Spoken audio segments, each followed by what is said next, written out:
Eso no se notaba tanto en los países de nosotros, donde la gente dejaba las puertas abiertas, llegaba el vecino, ¿cómo está vecino? Y uno siempre estaba pendiente de su vecino, pero aquí no. Aquí mantenemos nuestra puerta cerrada y si vemos que hay alguien caminando por allá afuera, uno como que, ay, ponle seguro a la puerta, porque como no sabemos quién es. Eso se ve más en este país. Dice, por ello, vivimos carentes de los derechos que vivir en familia puede otorgar. Pero la iglesia fue concebida en la eternidad como una gran familia. Lo que quiere decir esto es que lo que están pasando ahora, que las nuevas estilos de vida y no deben afectar a la iglesia, porque fuimos concebidos, dice la palabra, en la eternidad. Así que nada de estas cosas de cómo se mueve el mundo nos debe afectar a nosotros, ni nuestro carácter.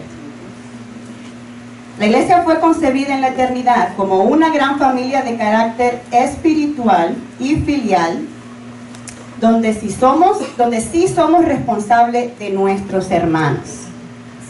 La metáfora de la familia aplicada a la iglesia nos ayuda a entender que somos el pueblo de Dios. Así que cuando pensamos en el pueblo de Dios debemos pensar en una familia para que podamos entender mejor cuál es nuestro lugar y nuestro deber. Tenemos un Padre en los cielos y somos llamados hermanos los unos de los otros. Así que tenemos un Padre y somos hermanos, hijos del mismo Padre.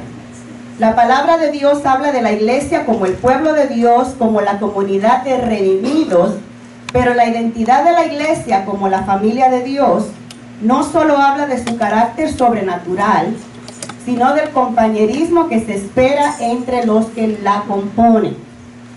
El enemigo de los creyentes acecha violentamente esta verdad práctica de la iglesia, trayendo disensiones y pleitos entre los hermanos. Así que el enemigo sabe que en la unidad está la fuerza.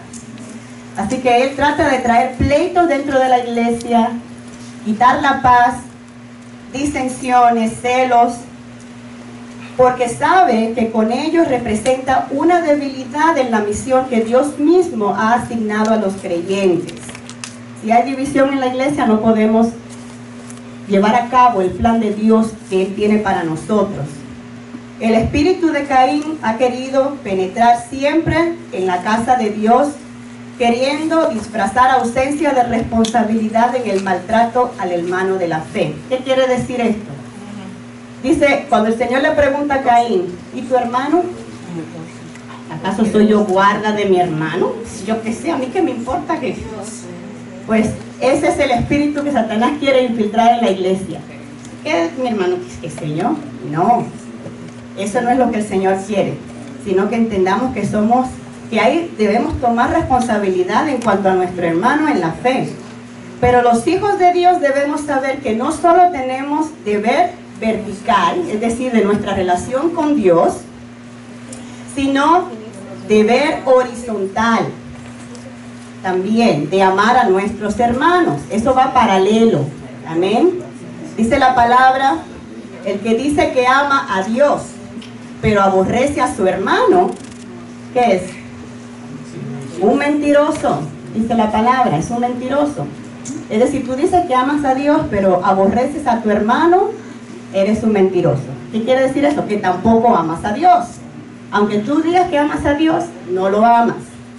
Dice la palabra, el que ama a Dios, ame también a su hermano. En esa hermandad debe estar ausente la acepción de personas. ¿Qué quiere decir acepción de personas?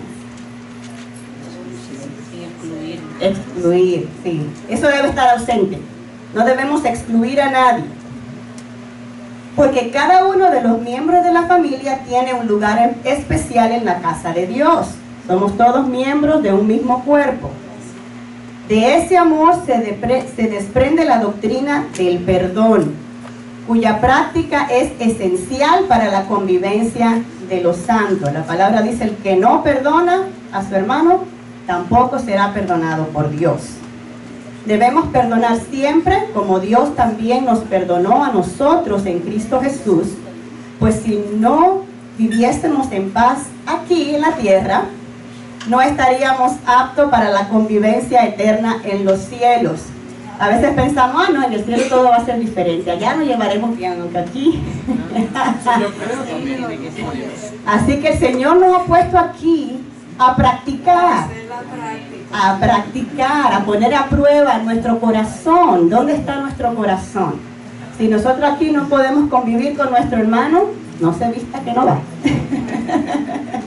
Así que vamos a ver cuáles son aquellas cosas. Eso es lo que pone a prueba lo que hay en nuestro corazón cuando tenemos la oportunidad de compartir con nuestros hermanos. Y si hay algo que no esté bien, que tengamos que trabajar con algo en nuestro carácter, pedirle al Señor que nos ayude aquí ahora. Amén. Para que entonces seamos hallados dignos de escapar de las cosas que han de venir para este mundo, dice la palabra. Amén. Dice, debemos orar y trabajar para comportarnos como miembros dignos de la familia de Dios. Amén.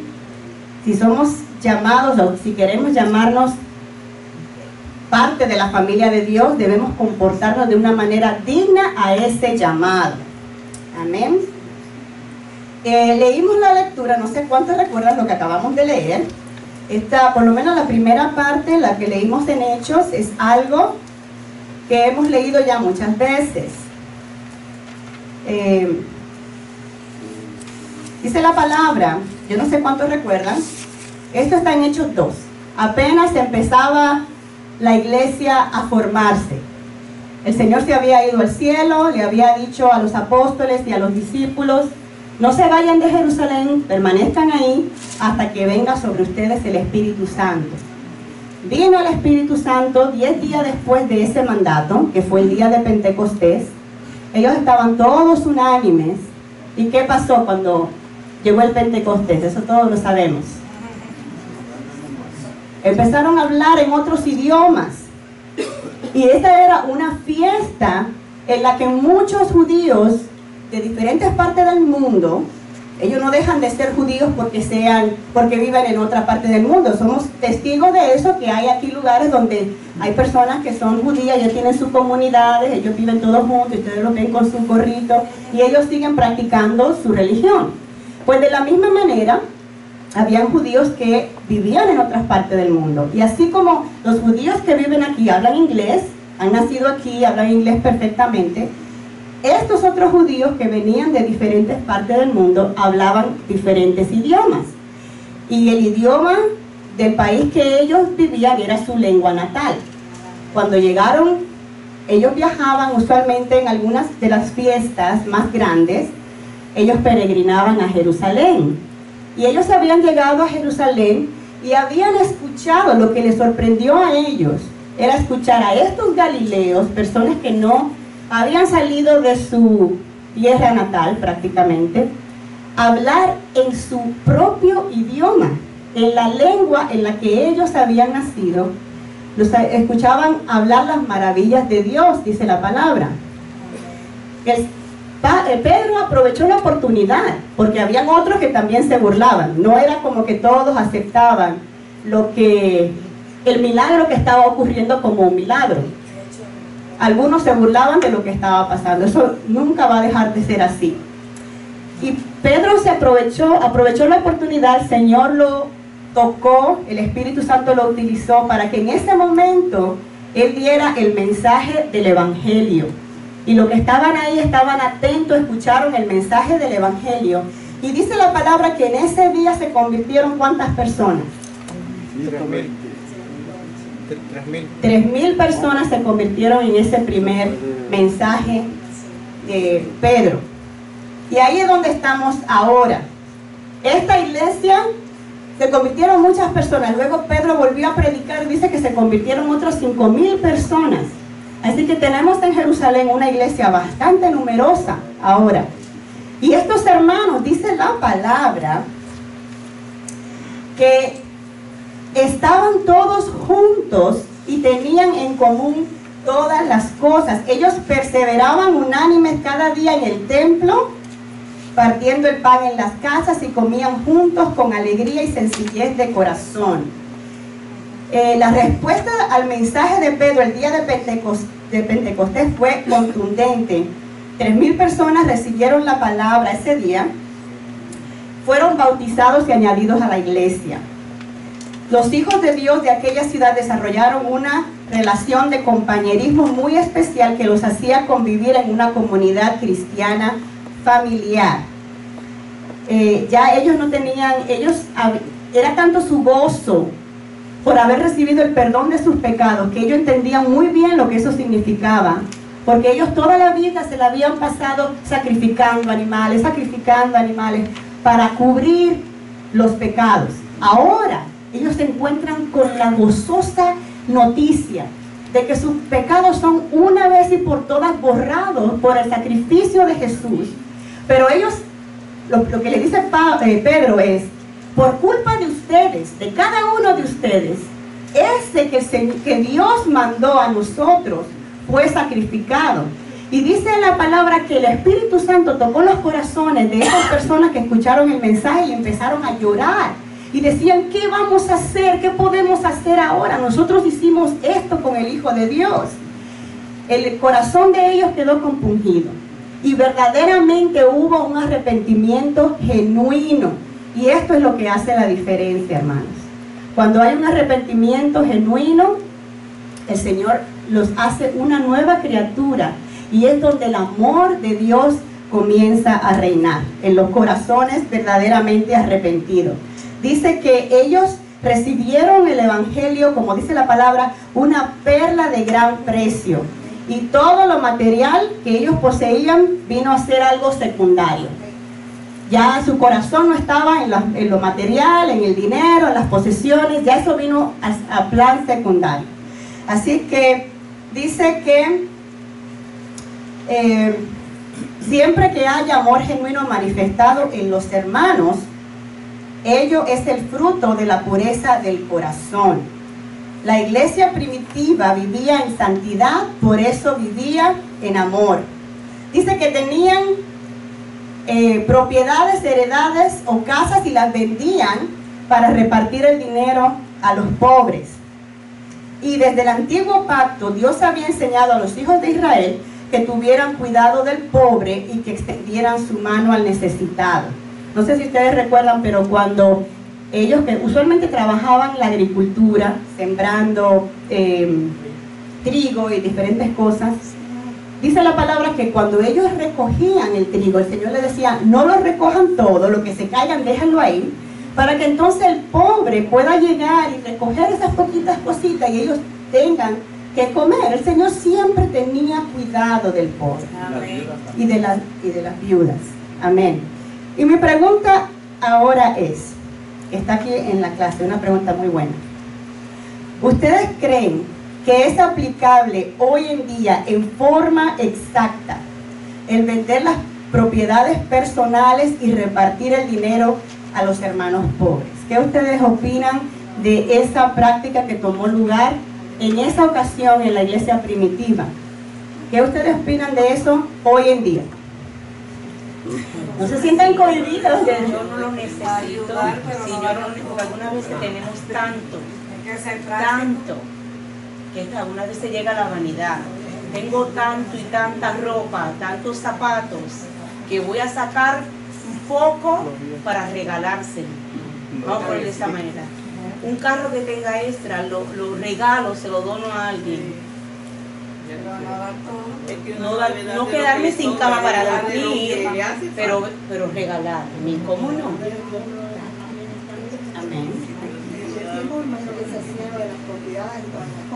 Pero por ahora nadie hace eso. Sí lo hacen, mamita. Sí, hay gente que hace. Pero no cualquiera lo hace. Pues ya lo que Hay gente que sí. Es que hemos llegado a un punto que la necesidad en medio del pueblo es visible muchas veces, pero por culpa de muchos abusadores han dicho: traiga lo que usted tenga, y si no trae lo que tenga ahorita, trae anillos, traiga sus anillos. Si tiene propiedades, póngalo, y cuando tenga el dinero, redímalo. Entonces se ha vuelto eso en una arma para aquellas personas que tienen un corazón malo en sus concupiscencias, en hacerse ricos, hacer a un pueblo que dude de lo que dice la palabra. La necesidad del pueblo está, en los hermanos está, en las iglesias tiene que haber un fondo.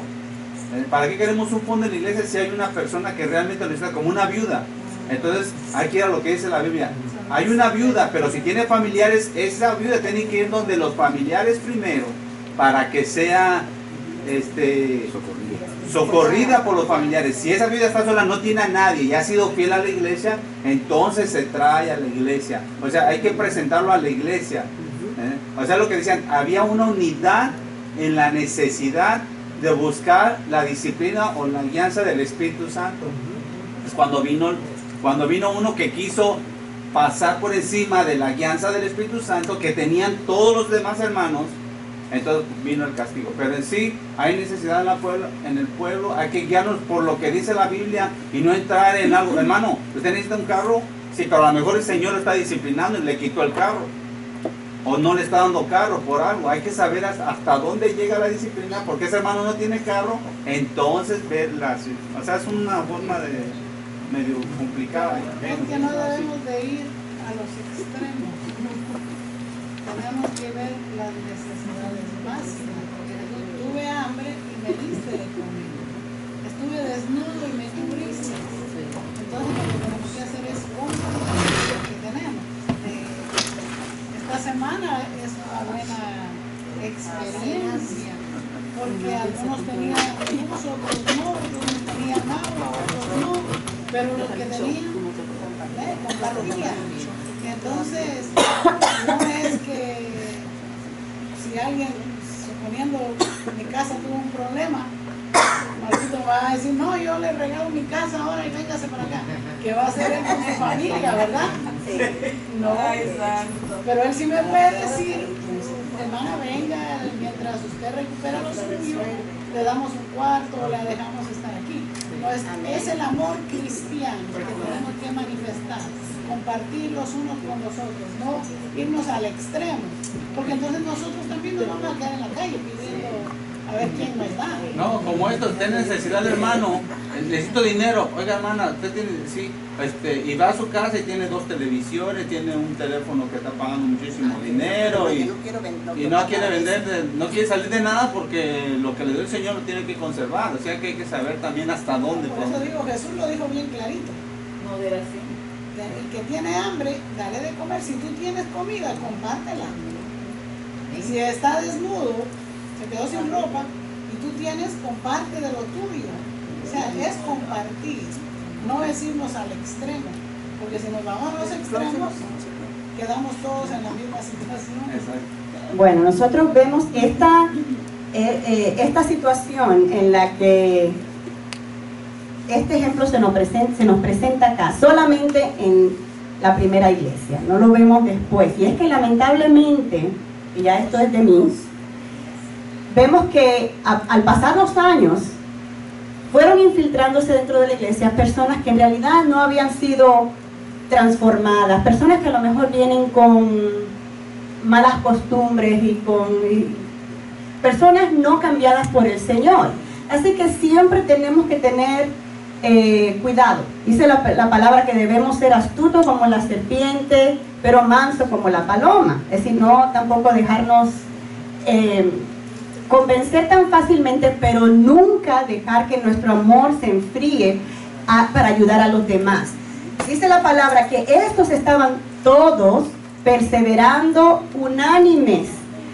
Dice que ellos iban al templo cada día y ellos compartían con sus hermanos y alababan al Señor.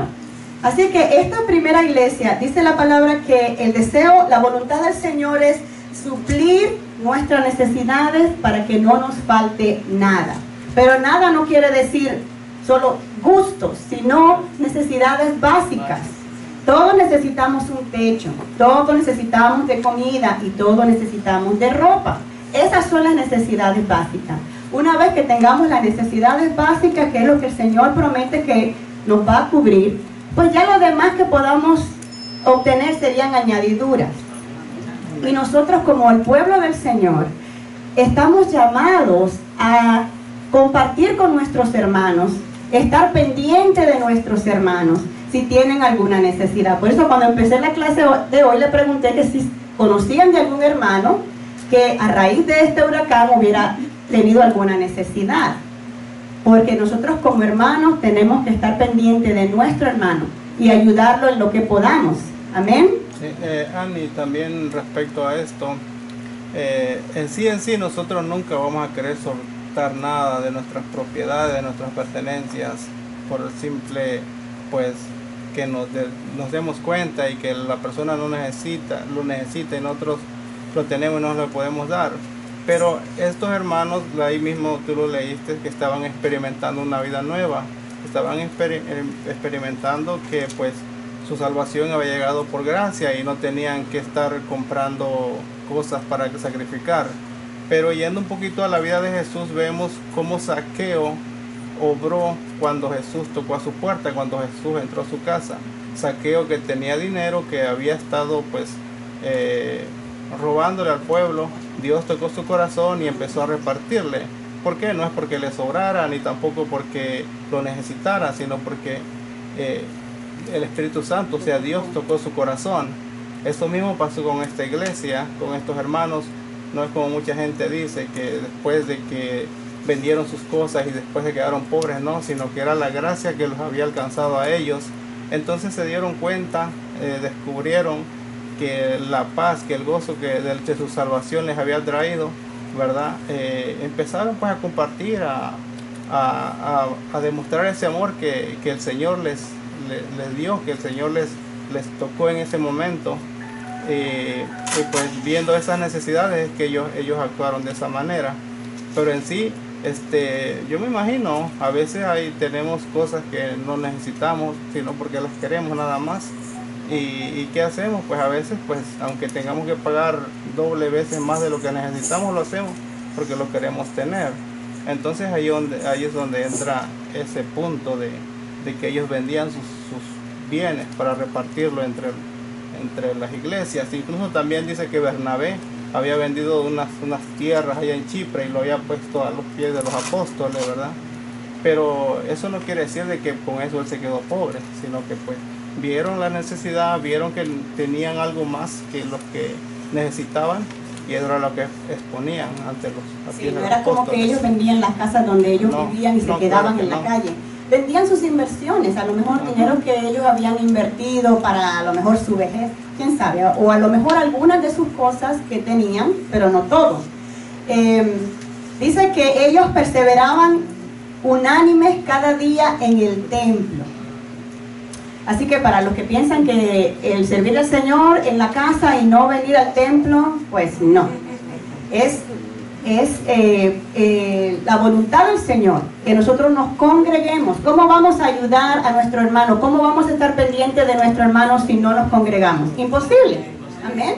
Eso es imposible.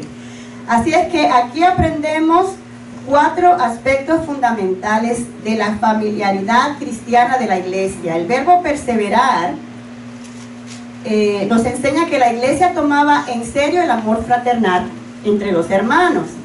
La familia de Dios debe aprender que una de las características del amor es que nunca deja de ser. El amor no se acaba, como dicen ahí en la calle.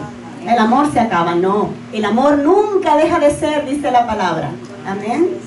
Por lo menos en el pueblo de Dios, no se supone. Número 2, dice, ¿cómo estaban ellos? Unánimes. Tenían un mismo propósito en Cristo. Debemos orar a Dios por ser de una misma mente en Cristo y de un mismo parecer en Él. Todas estas son cosas que tenemos que irnos amoldando de acuerdo a la palabra, que a lo mejor no seamos unánimes. Vamos a pedirle al Señor que nos ayude a que seamos de un mismo espíritu. Si tenemos el Espíritu de Dios, es uno solo. Así que todos debemos estar unánimes en ese mismo espíritu. ¿Cuándo se reunían ellos? Dice, cada día. Para ellos era grato encontrarse diariamente con sus familiares de la fe. En el templo, que era considerada la casa del Señor. El templo era el lugar de oración y de enseñanza de la palabra. Y Jesús sabemos que muchas veces enseñó ahí, igual que Pedro, que dice que iba todos los días a orar al templo. Así que el sentido de congregarse para escuchar la palabra y para la oración conjunta era una práctica por el cual se podía medir la salud espiritual de aquella familia cristiana. Se reunían cada día en el templo. Dice, donde hay amor en la familia cristiana, ninguna práctica ocurre forzosamente. No era algo que ellos iban obligados, ellos iban con gusto, tenían deseo de congregarse, de unirse, de reunirse con sus hermanos. Y dicen que compartían el pan entre ellos y comían con alegría y sencillez de corazón. Qué característica más bonita. Con un corazón sencillo y con gozo. No había discordia, ni enemistad, ni tú, ¿por qué hiciste esto? Ni por... A mí, aunque no me gusta el gallo pinto, me lo comía con gusto, porque la hermana sacó el tiempo de hacer el gallo pinto que nunca me he invitado, pero que sé que hace gallo pinto bueno, y yo me lo voy a comer con gusto cuando me invitan a comer gallo pinto. qué bueno. Ah, no, eso no me gusta. Entonces, a ver, ponemos duda o tenemos queja. No se quejaban. Ellos no se quejaban. No, comían con alegría y sencillez de corazón. Hermano, que nos sirva de ejemplo. Sencillez de corazón y con alegría. A ver si hay gallo pinto. Y dice, alabando a Dios y teniendo favor con todo el pueblo, y el Señor añadía cada día a la iglesia los que habían de ser salvos. Así que nada de estas prácticas de compartir con los hermanos sustituía la adoración y la alabanza al Señor. Ellos practicaban la alabanza a Dios. Dice, por tanto debemos dar a Dios en el culto público también la alabanza debida a su nombre. Y cada uno de nosotros tenemos más que motivos para alabar a nuestro Dios. Amén. Dice, como resultado de aquella vida en consagración, en comunión y alabanza, los hijos de Dios tenían favor con todo el pueblo. Así que todo el pueblo podía ver el cambio que había sido operado en el corazón de cada uno de ellos. Y el Señor añadía cada día a la iglesia los que habían de ser salvos, dice la palabra. Y es lo mismo que el Señor hace hoy. Tenemos que hacer el trabajo, igual que Pedro, de predicar el Evangelio, y el Señor entonces traerá los que han de ser salvos.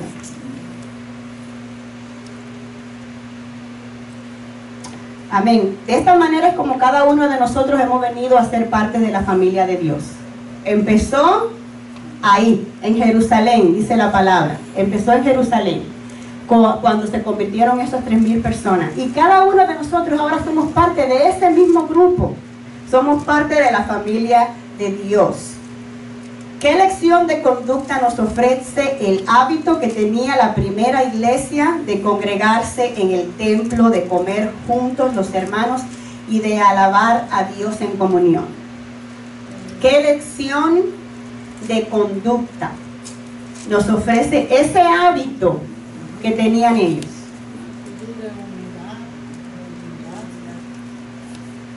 Amén. Que dicen que Pedro y Juan subían juntos al templo, ¿verdad? Ahora, 3 veces al día. Es que había unidad, que se sentía el amor de unos con otros. Sí, porque mientras más nos conocemos unos a otros, va creciendo ese amor entre uno y otro. Una de las cosas importantes que yo meditaba en esta mañana en esta congregación es que tenemos que tener ese tiempo de coinonía aquí en el templo. ¿Por qué? Porque todos vivimos muy separados de cada uno, en el sentido de que unos viven acá, otros por allá. En los pueblos de nosotros, cuando tú ves la iglesia se concentra en el mismo barrio, en la misma comunidad. Entonces es mucho más fácil para tú saber la necesidad, para conocer, para llegarte. Pero aquí es mucho más difícil porque, ¿sabes? Es la distancia, el tiempo. Entonces es la importancia, lo que nos han venido a este estudio, es la importancia de estar congregados, de estar aquí en la iglesia. Tenemos que también sacar el tiempo de compartir un tiempito más. A veces no han terminado el texto, ya están montados en el carro.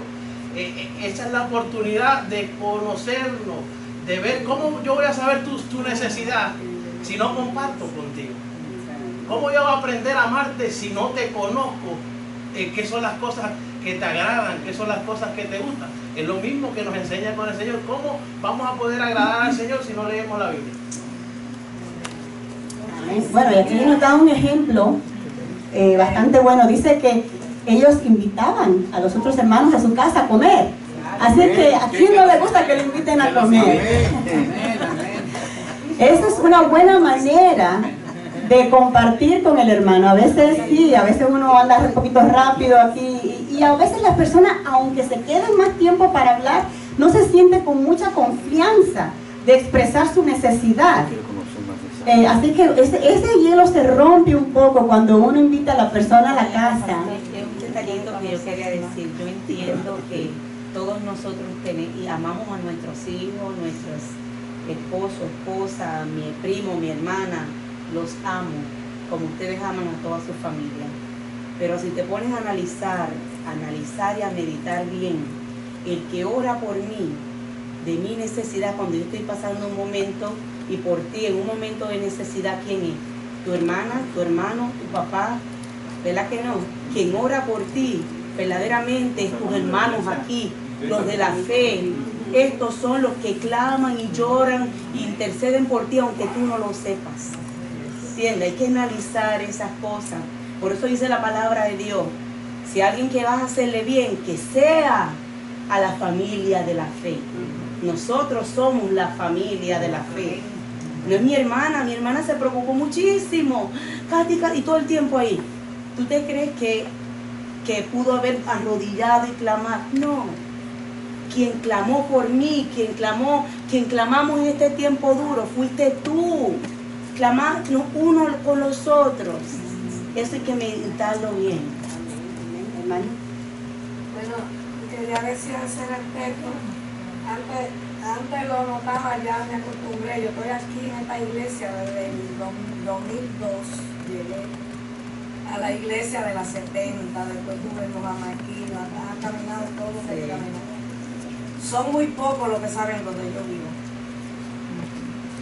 Yo pensé que cuando Melesio murió iba a ir un grupo a mi casa, que no fueran los de la célula, porque los de la célula sí van a cada vez que me toca y compartimos y comemos como esa gente de la primitiva, en común, cada cual lleva algo, hacemos chistes después que se termina, pero otros que no sean de la célula no saben dónde yo vivo. Y yo me quedé esperando cuando mi esposo murió un grupo de mi iglesia, cuando yo llegué de Nueva York. Entonces yo lo digo así porque para eso estamos en confianza, porque tenemos que abrirlo. Y yo lo quiero a todos. Y mire, yo no hay día que no oro por la congregación. Yo no oro solamente por los pastores. Yo oro por la congregación en cual me congrego. Por cada hermano, por cada necesidad. Pero como dice Alex, si tan lejos, yo no sé qué hermano tiene necesidad. A menos que no se me haga saber. Porque yo estaba a cargo de dar algo al que lo necesitaba hace tiempo que nadie me dice que alguien necesita. Y yo recogía con mucho amor sin saber cuál era la necesidad. Pero no sé qué ha pasado con eso. Me parece que estamos todos bien y prósperos, gloria a Dios, gloria al Señor.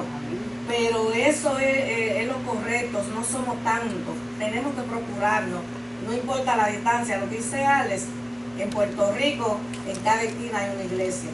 Y si tú te congregas en esa iglesia, todo el mundo sabe la necesidad del hermano. Nosotros somos distantes y a veces nos vemos también arregladitos.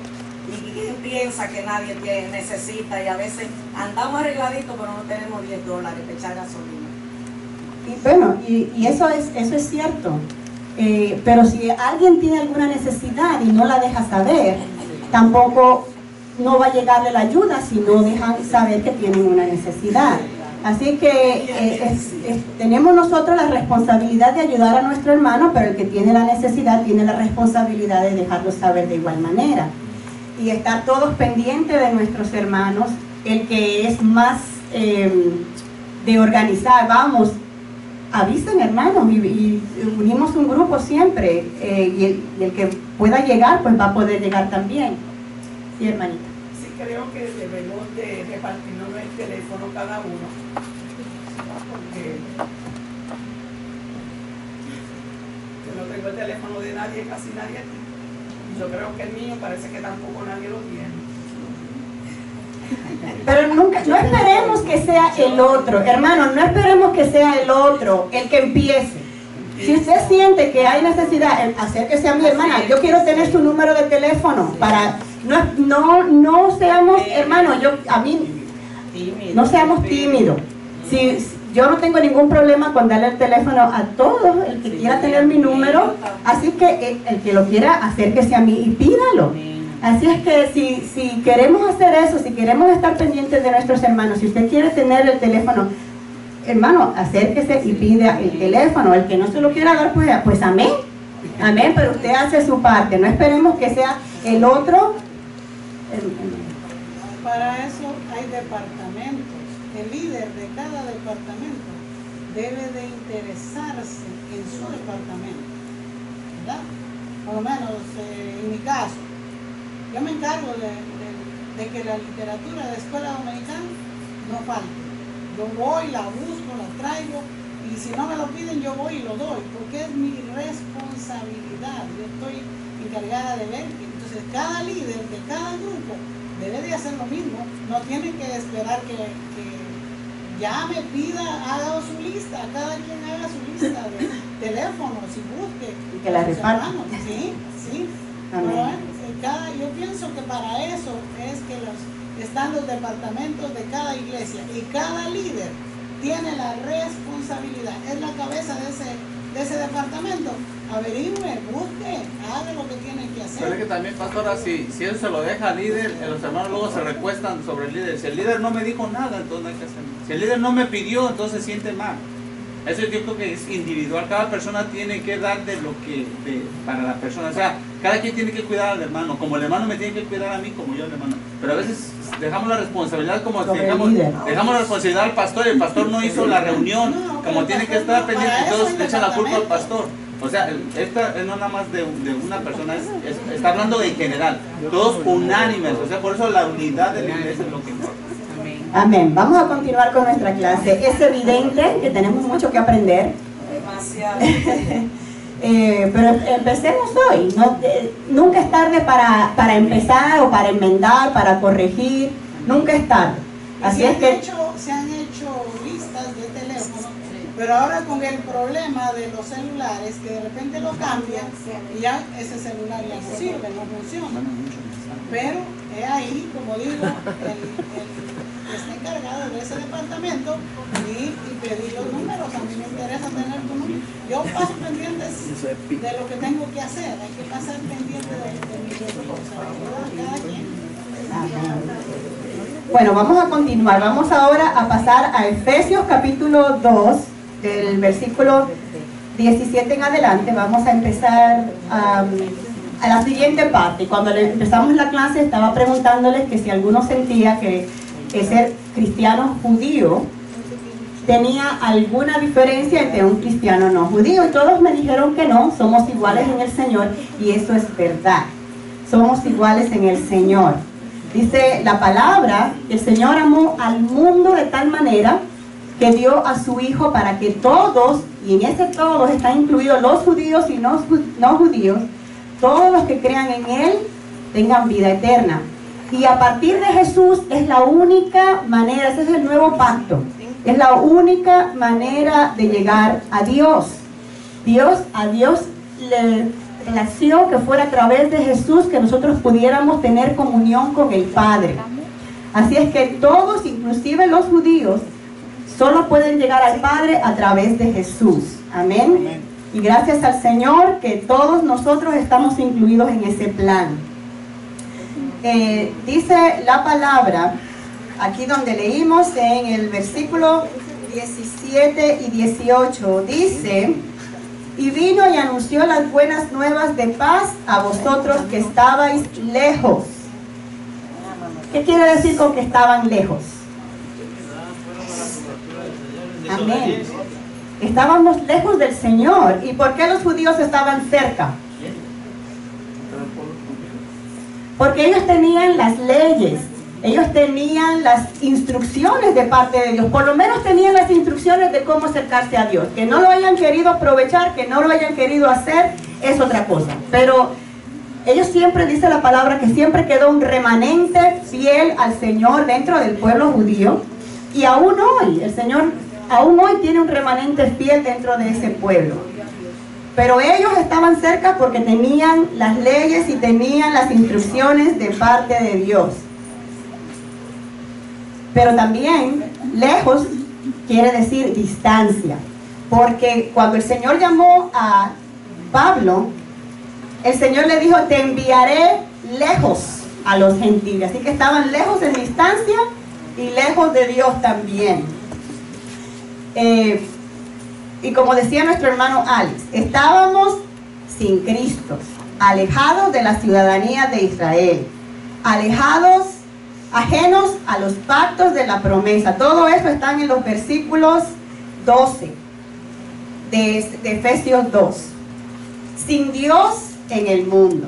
Así que estábamos bastante lejos de Dios, porque sabemos que el pecado nos separa de Dios, pero de una manera abismal. La primera iglesia de Jerusalén estaba compuesta mayoritariamente por hermanos judíos, como les habíamos comentado, porque cuando empezó el evangelio fue ¿a dónde? ¿En qué lugar? En Jerusalén. ¿Fue ahí hasta qué momento? ¿Cuándo fue que el evangelio empezó a repartirse o a regarse a los... Después de la persecución, el Señor los sacó a todos de Jerusalén. Vamos para afuera, vayan a predicar. Bueno, aquí todavía hay muchos que tienen que oír la palabra y convertirse también. Dice que entonces ahora judíos y gentiles tenemos a través de Cristo la entrada al Padre, o sea, comunión directa con Él, entrada libre al lugar santísimo. Y el 19 dice, así que ya vosotros, así que ya no sois extranjeros ni advenedizos. ¿Qué quiere decir advenedizos? Alejados. ¿Ah? Exactamente, advenedizos quiere decir inmigrantes, forasteros. Ya no somos inmigrantes, como uno viene a este país y aunque se haga ciudadano, uno sigue siendo un inmigrante. A uno lo siguen viendo con malos ojos como que tú no perteneces aquí. Así que en la familia de Cristo no somos inmigrantes, no somos advenedizos, somos parte de ese pueblo. Esa es ahora nuestra ciudadanía. Y cada uno de nosotros pertenecemos a esa misma ciudadanía. Dice en el versículo, alguien que me lea Filipenses capítulo 3 versículo 20.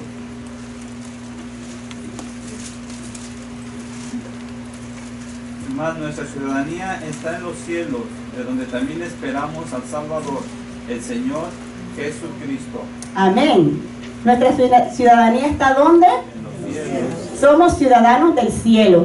Eso nos hace que aquí en la tierra. Peregrinos.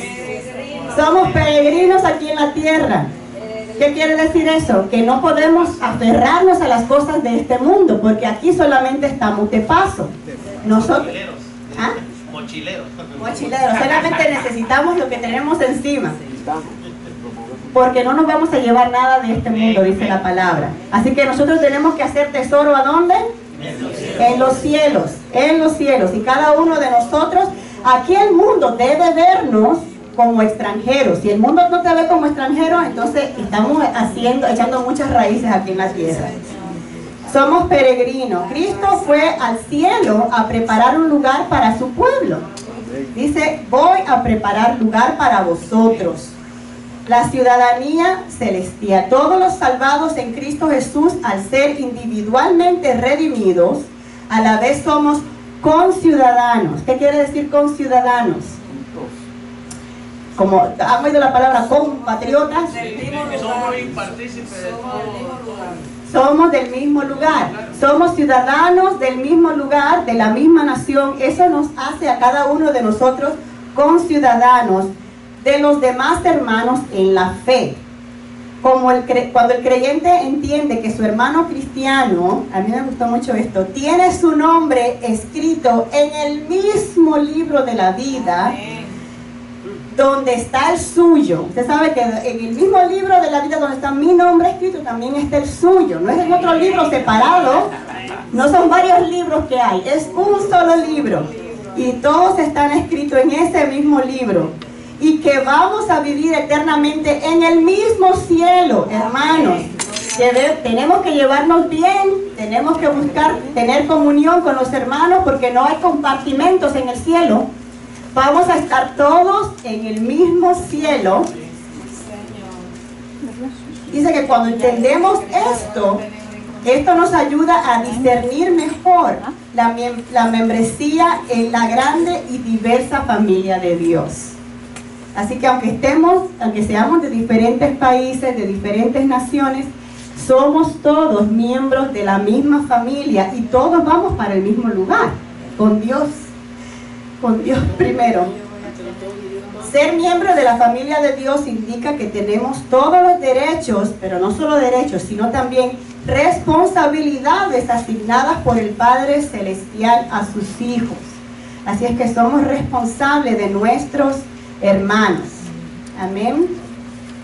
Ahora vamos a brincar al capítulo 4, versículo 1 y 2. Dice: yo pues preso en el Señor os ruego que andéis como es digno de la vocación con que fuisteis llamados. Digno, ¿qué quiere decir digno? A la altura,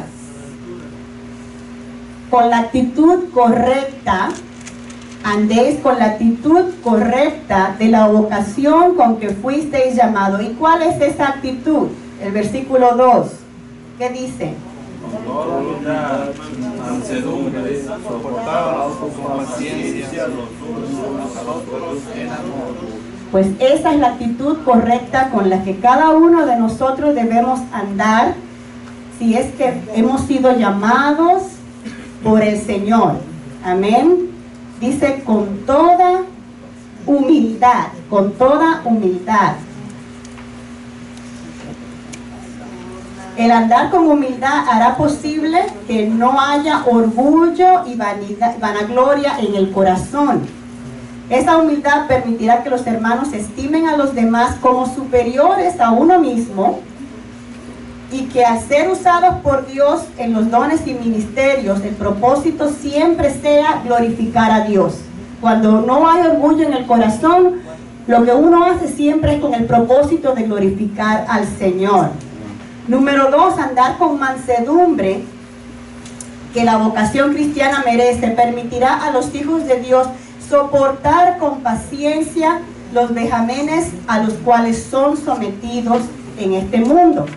Dice la palabra que Moisés era un hombre manso, el hombre más manso del mundo, dice la palabra, que era Moisés. No quiere decir que él dejaba que todas las cosas, esa palabra se puede decir. No sabía si se podía decir.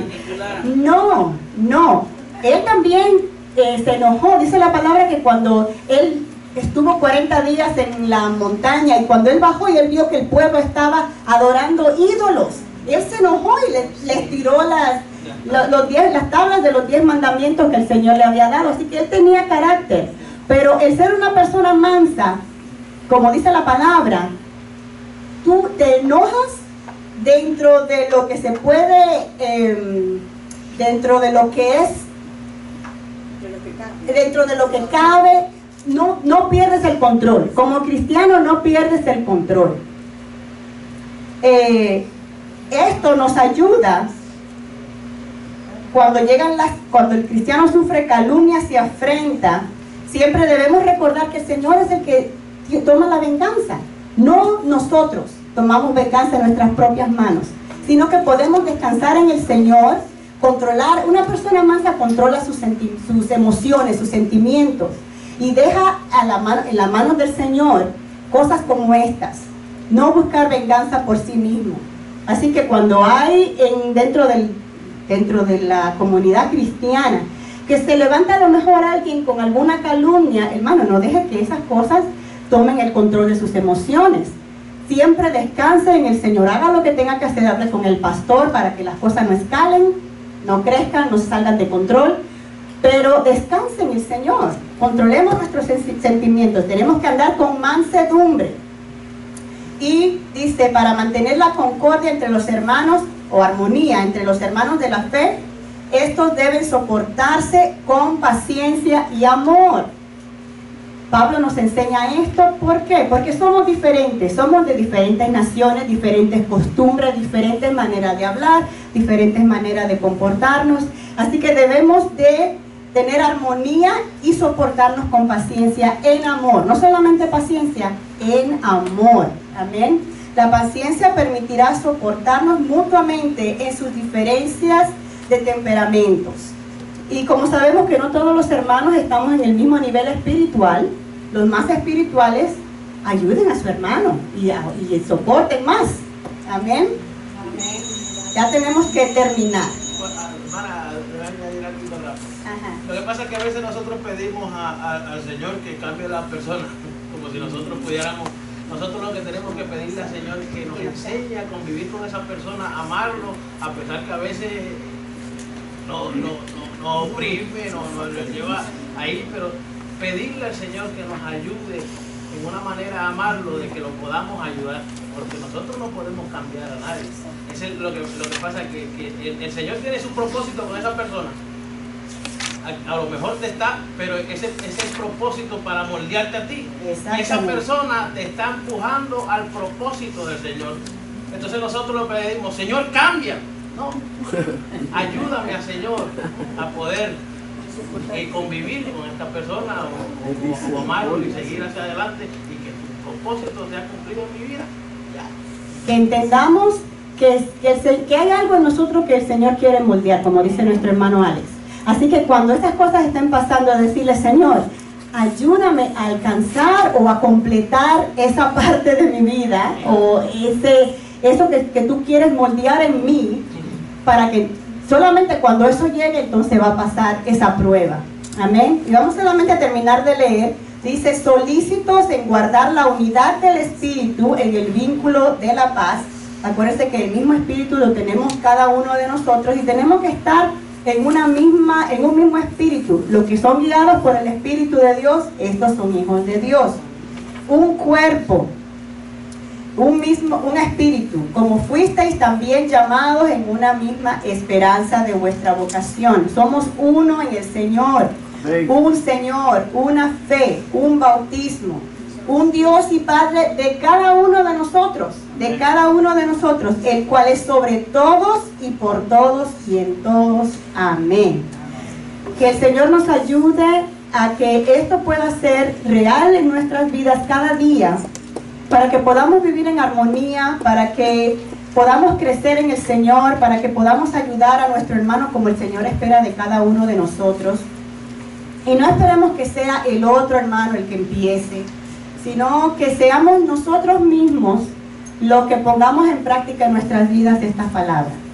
El Señor nos recompensará. No espere recompensa de su hermano ni de la otra persona. El Señor es el que recompensa y Él paga bueno. Amén. Pues hasta aquí mi parte, que el Señor le continúe bendiciendo.